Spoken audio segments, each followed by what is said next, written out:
सफेद झंडा लेकर आया ईरान मुश्किल में होने का दावा डोनाल्ड ट्रंप कर रहे हैं। ईरान ने पलटवार कर दिया इस पर, समझौता लागू नहीं तो एक्शन, होर्मुज में सैन्य कार्रवाई का संकेत, अमेरिकी नाकाबंदी तोड़ने की तैयारी।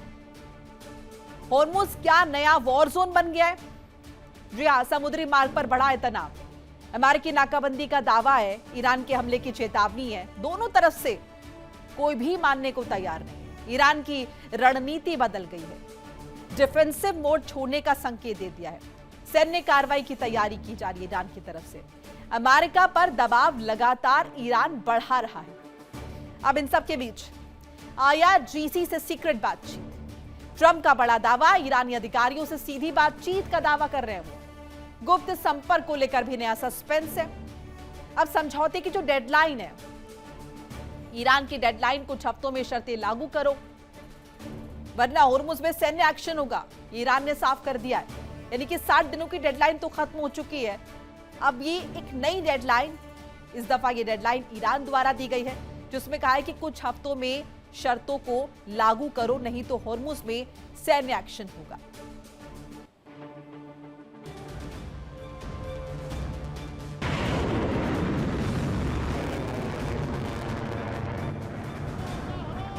Memorandum of understanding. Are you any closer to what we did previously with the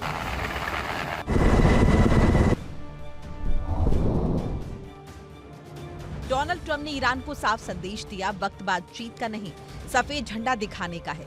Trump ने ईरान को मुश्किल में बताते हुए दावा किया कि अमेरिका के पास ईरानी इस्लामिक रेवोल्यूशनरी गार्ड कॉर्प्स यानी IRGC के साथ बैक चैनल संपर्क भी है। लेकिन ट्रंप के बयान के कुछ ही समय बाद तेहरान से ऐसा जवाब आया जिसने तनाव को और भड़का दिया।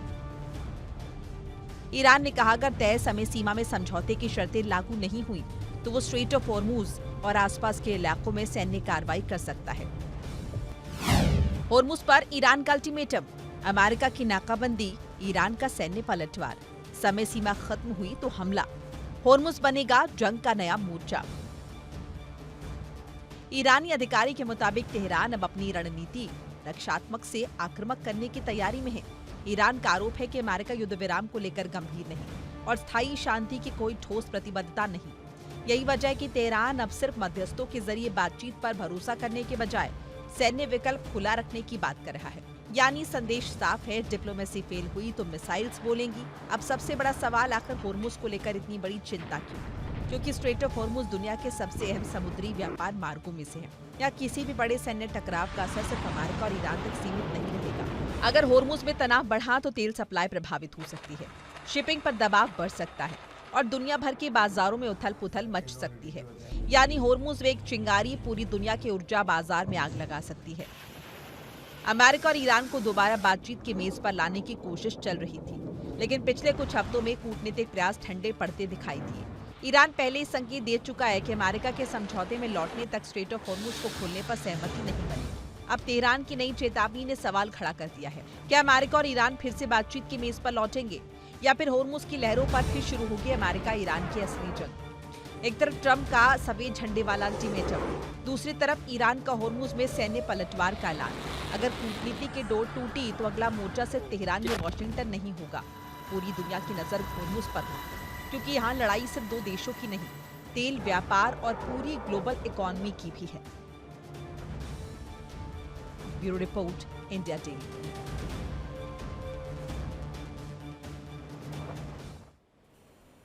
ईरान से युद्ध लड़ते लड़ते क्या अमेरिका ने चीन के लिए प्रशांत का रास्ता खोल दिया है? एक तरफ मिडिल ईस्ट में ईरान के खिलाफ अमेरिकी सैन्य दबाव बढ़ रहा है और दूसरी तरफ अमेरिका को अपने सबसे बड़े और ताकतवर हथियारों में से एक को प्रशांत से हटाकर मिडिल ईस्ट भेजना पड़ा। USS वॉशिंगटन अब प्रशांत छोड़कर मिडिल ईस्ट की तरफ बढ़ रहा है। सवाल सिर्फ एक एयरक्राफ्ट कैरियर के जाने का नहीं है, सवाल उस खाली जगह का है जो उसके पीछे प्रशांत महासागर में बन रही है।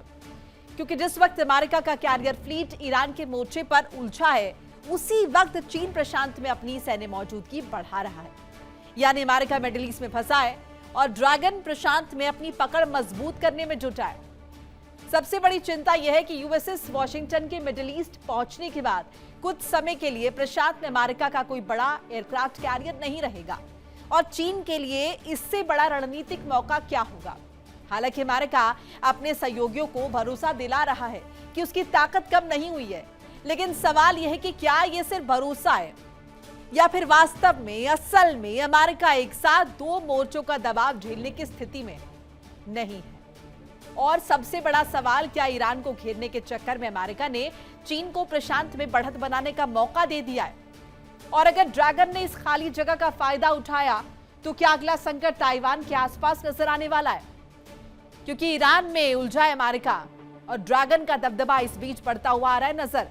मिडिल ईस्ट में ईरान से टकराव, प्रशांत में अमेरिकी नौसैनिक दबाव, अमेरिका की रणनीतिक ताकत बढ़ गई है। अब ऐसे में चीन के लिए खिड़की खुल गई है। अमेरिकी कैरियर का हटना, प्रशांत में अमेरिकी मौजूदगी नहीं है, चीन की बढ़ी सैन्य गतिविधियां इस बीच। क्या बीजिंग अपना प्रभाव बढ़ाएगा? चीन की सैन्य हलचल बढ़ रही है। इंडोनेशिया के साथ नौसैनिक अभ्यास, स्कारबोरो शोल के पास सैन्य अभ्यास, जापान के आसपास लाइव फायर ड्रिल। प्रशांत में कहीं ना कहीं चीनी दबदबा बढ़ रहा है। चीन का असली निशाना क्या है? ताइवान पर तुरंत हमला जरूरी नहीं है, पहले क्षेत्रीय देशों पर प्रभाव बनाना होगा। अमेरिकी सुरक्षा गारंटी पर सवाल उठ रहे हैं, क्षेत्रीय ताकत के तौर पर पेश करना है। अब ऐसे में क्या करेगा अमेरिका? एक रिपोर्ट के जरिए समझते हैं।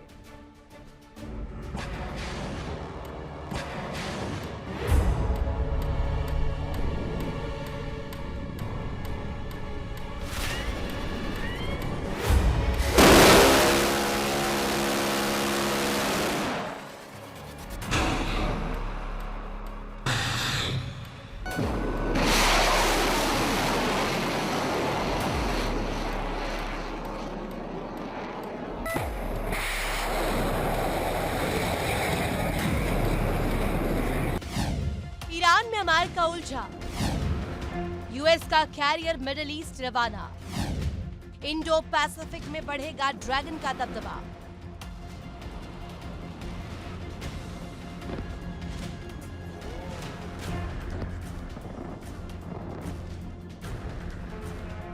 एक तरफ ईरान,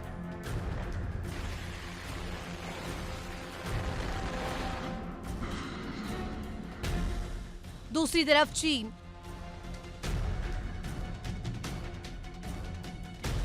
अमेरिका के सामने अब दो ऐसे मोर्चे हैं जहां छोटी सी रणनीतिक चूक भी बड़ा संकट पैदा कर सकती है। ईरान के साथ लंबे खिंचते सैन्य टकराव ने अमेरिकी नौसेना पर दबाव बढ़ा दिया है।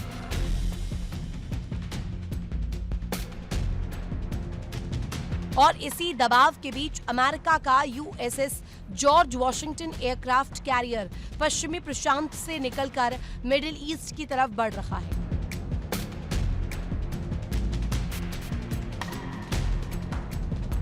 यानी ईरान के खिलाफ अमेरिकी सैन्य अभियान को ताकत देने के लिए प्रशांत क्षेत्र में अमेरिकी कैरियर मौजूदगी को अस्थायी तौर पर कम करना पड़ रहा है।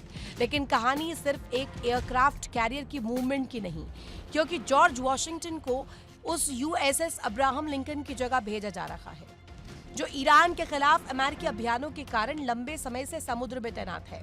अब्राहम लिंकन के 250 दिनों से ज्यादा समय तक समुद्र में रहने की बात सामने आई है। इतनी लंबी तैनाती का मतलब सिर्फ जहाज पर ऑपरेशनल दबाव नहीं, बल्कि हजारों सैनिकों पर लगातार मानसिक और शारीरिक दबाव भी।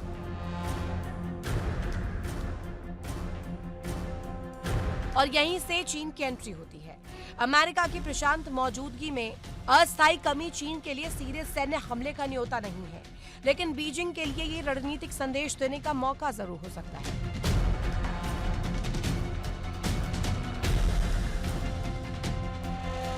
रक्षा विशेषज्ञों के मुताबिक चीन ताइवान पर तत्काल हमला करने के बजाय जापान, फिलीपींस और इंडोनेशिया जैसे देशों का ये दिखाने की कोशिश कर सकता है कि अमेरिका की ताकत बटी हुई है। और अगर इस धारणा ने जड़ पकड़ ली कि संकट की घड़ी में अमेरिका हर मोर्चे पर एक साथ ताकत नहीं पहुंचा सकता, तो इंडो पैसिफिक की पूरी रणनीतिक तस्वीर बदल सकती है। और चीन पहले से ही इस इलाके में अपनी सैन्य गतिविधियां बढ़ा रहा है।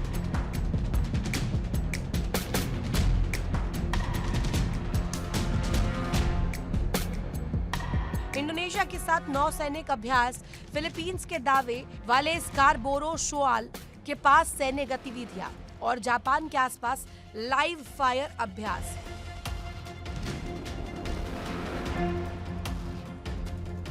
इन घटनाओं ने अमेरिका के सहयोगी देशों की चिंता बढ़ाई है।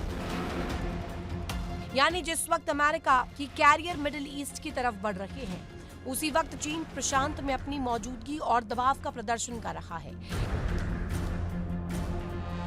जापान हो या फिलीपींस, दोनों अमेरिका के अहम सहयोगी हैं।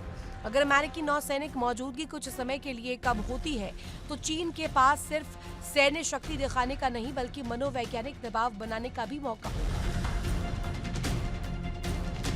अमेरिका के लिए असली चुनौती अब सिर्फ ईरान नहीं है, चुनौती है एक साथ कई मोर्चों पर ताकत बनाए रखना। मिडिल ईस्ट में ईरान और इंडो पैसिफिक में चीन। अगर ईरान का मोर्चा लंबा खिंचता है और अमेरिकी नौसैनिक ताकत लगातार वहां बंधी रहती है, तो चीन के पास प्रशांत में अपना प्रभाव बढ़ाने का ज्यादा समय और ज्यादा रणनीतिक स्पेस हो सकता है। लेकिन तस्वीर का दूसरा पहलू भी है। अमेरिका के पास दुनिया की सबसे बड़ी और सबसे सक्षम नौसैनिक ताकतों में से एक, इसलिए फिलहाल इसे चीन के लिए खुला रास्ता कहना जल्दबाजी होगा। इस बीच बड़ी खबर आपको बता दें, अमेरिका ईरान तनाव के बीच इराक में बड़ा हमला हुआ है। इराक में पीएम दफ्तर पर ड्रोन अटैक हुआ है। ईरानी सीमा से हमले का आरोप, हड़कंप मच गया है। अभी तक जिम्मेदारी किसी ने नहीं ली है। ईरान ने जिम्मेदारी नहीं ली है। ईरान की तरफ लगातार उंगलियां उठ रही हैं, लेकिन इससे पहले जब जब ईरान पर उंगलियां उठी हैं किसी भी जगह हमले को लेकर, अगर ईरान ने नहीं किया तो उसने सफाई दी है कि वह हमला ईरान की तरफ से नहीं किया गया। लेकिन इस बार ईरान की चुप्पी बहुत कुछ कह रही है। कुल मिलाकर मिडिल ईस्ट में तनाव बढ़ रहा है। 60 दिनों का युद्ध विराम खत्म हो चुका है। ऐसे में सवाल है कि क्या ये अटैक जो है ये वाकई में ईरान की तरफ से किया गया है।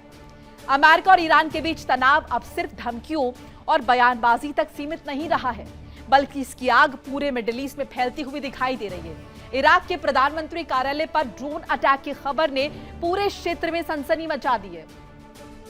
आरोप ईरानी सीमा की तरफ से हमले का है। हालांकि अभी तक किसी भी संगठन ने इसकी जिम्मेदारी नहीं ली है। उधर अमेरिका ईरान के बीच बातचीत की 60 दिनों की डेडलाइन खत्म हो चुकी है, लेकिन समझौते की कोई राह नहीं निकली है। राष्ट्रपति डोनाल्ड ट्रंप ने ईरान को सीधे सरेंडर करने का संदेश दिया है और साफ कहा है कि अमेरिका उसे परमाणु हथियार हासिल नहीं करने देगा। तेहरान भी पीछे हटने के मूड में नहीं है। ईरान ने 60 दिन की समय सीमा को ही बेतुका बता दिया है। देखिए इंडिया डेली 24/7 अब आपकी स्मार्ट टीवी पर। इंडिया डेली मौजूद है सभी डिजिटल प्लेटफॉर्म पर लाइव और लगातार। इंडिया डेली 24/7 हर दिन राष्ट्र को समर्पित।